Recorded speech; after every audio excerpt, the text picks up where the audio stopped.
Hello, hello, and welcome back to Beanie GT. Today I am doing a Sardinia Road Track B2, which is a mythical circuit created by Gran Turismo.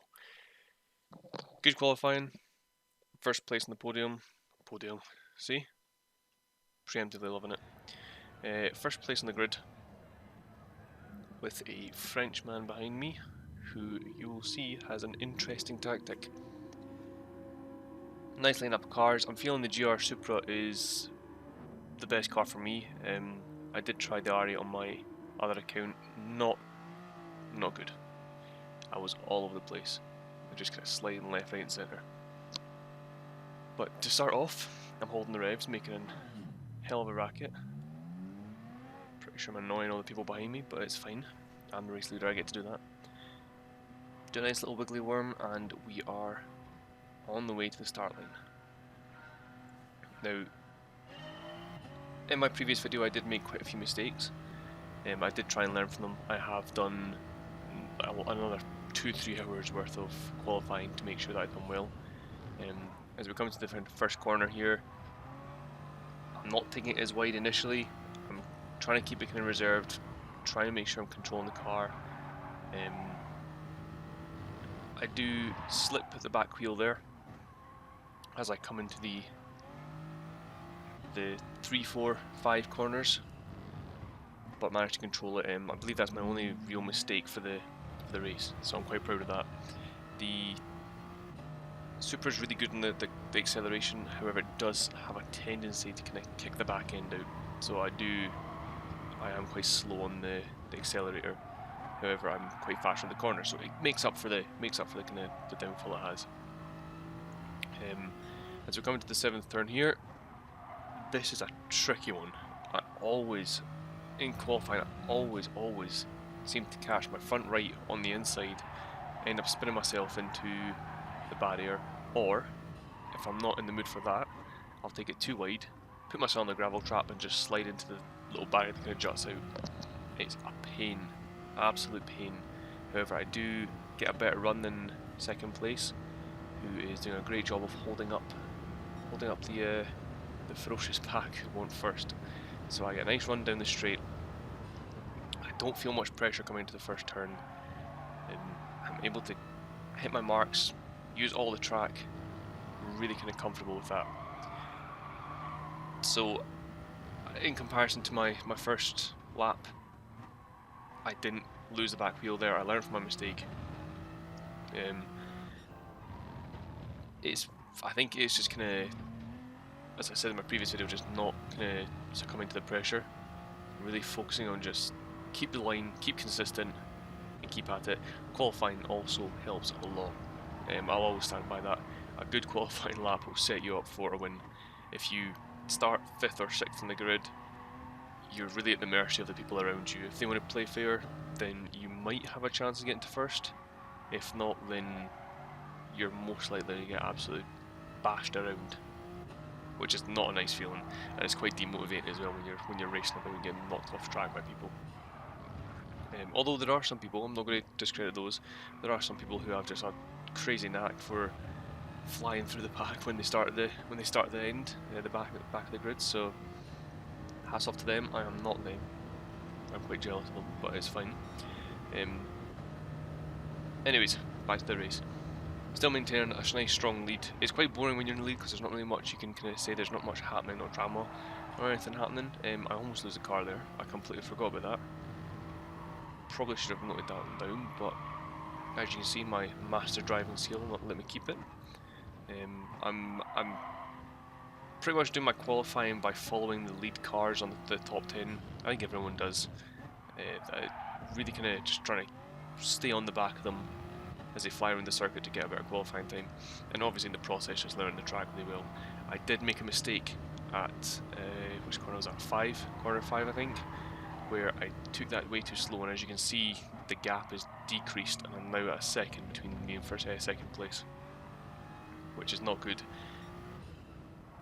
I think it's this lap that the Frenchman behind me, Pico Guerra, made a very questionable move into turn 1. If you focus on the radar when we get to turn 1, I don't know if he maybe missed his braking point or if he was just kind of going for a murderous lunge to try and knock me off the first place. However, it really did backfire, and I think I got really lucky with it. He got close. I don't think my car got tapped or anything, but he slid off into the barriers and did end up doing a DNF, which is quite bad. You can see on the radar there, he came flying in.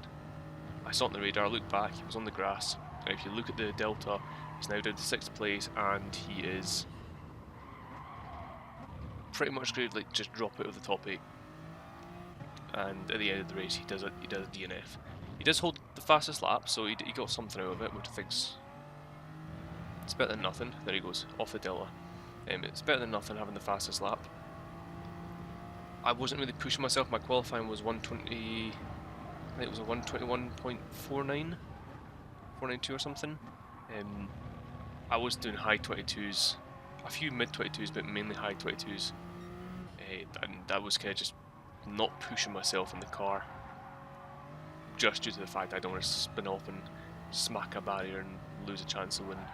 I almost do it in my race after this, which I'll put in a separate video because I don't want to do an 18-minute video. I think that's a bit ridiculous, but you will see in my next one that I do spin off into the barrier, which is frightening when you're in the lead, because as soon as you spin off, that time between the first and second place just drops rapid, and you just get frantic, start making little errors and mistakes, and it's all downhill from there. I am getting chased down by 2 Germans.